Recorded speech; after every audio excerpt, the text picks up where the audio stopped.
Pierre-Olivier Variot, bonjour. Quels outils concrets peuvent être mobilisés aujourd'hui pour préserver le maillage officinal et en particulier dans les zones rurales ou sous-dotées? Alors, la question, elle apporte plusieurs niveaux de réponse. La première chose, c'est pour qu'une officine vive, il faut qu'on lui donne de quoi survivre par son travail. Donc, il faut que l'avenant que l'on appelle l'avenant économique que l'on appelle de notre vœu pour le rouvrir, il faut que cet avenant apporte de l'énergie économique à chaque officine pour que tout le poids économique de l'officine puisse être dégagé et permettre d'embaucher des gens pour prendre en charge des patients. Ça, c'est pour tout le monde, qu'elle soit au milieu rural ou en milieu urbain. Après, ce qu'il va falloir voir, c'est quelles sont les spécificités de chaque territoire.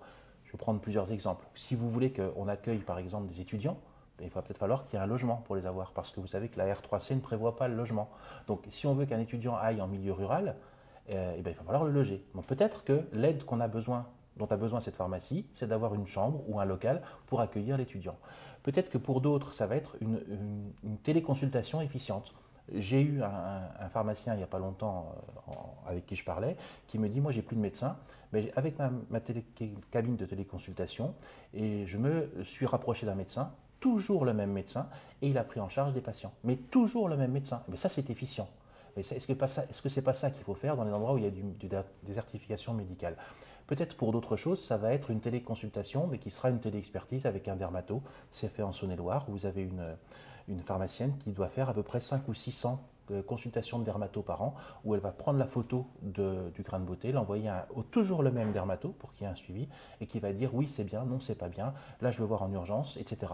Donc il y a à repenser, mais ça il faut que nous, syndicats, on travaille pour toutes les pharmacies, il faut que l'ensemble des pharmacies aient cette rémunération qui soit adaptée.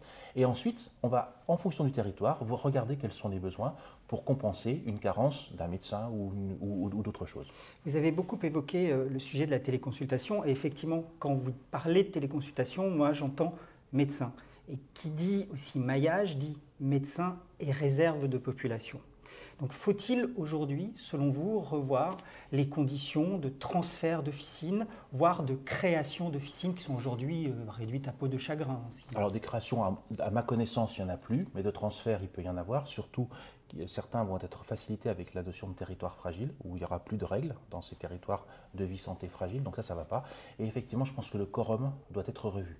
Le quorum des pharmacies, on a prévu une pharmacie pour 2500 habitants, la première pharmacie, et puis la deuxième pour 4500 de plus. Et bien peut-être qu'il faut augmenter ce quorum parce que le taux de 2500 permettait à cette pharmacie il y a 15 ou 20 ans de vivre. Aujourd'hui, peut-être que ce taux de 1500 ne permet plus aux pharmacies de vivre parce que la population consomme moins de médicaments. Et c'est tant mieux quelque part qu'il y ait une sobriété, mais par contre, il faut l'accompagner. Donc peut-être qu'il va falloir revoir ça. De la même façon qu'il va falloir aussi revoir le quota de chiffre d'affaires pour avoir un adjoint, l'indexer sur l'indexation de la vie.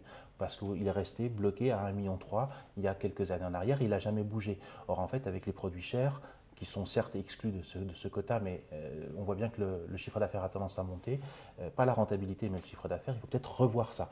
Donc oui, il y a des constantes économiques à revoir pour que les pharmacies, dans les milieux ruraux ou de ville, soient de plus en plus rentables. On le voit bien d'ailleurs, c'est ce qui se passe dans les milieux très urbains, où les pharmacies ont tendance à se regrouper pour tout simplement pouvoir devenir plus grosses et être plus rentables. Donc ça, c'est important de revoir ces chiffres-là et de voir comment on va optimiser le réseau pour que le maillage soit le plus efficient possible pour la population. Merci Pierre-Olivier Variot. Merci.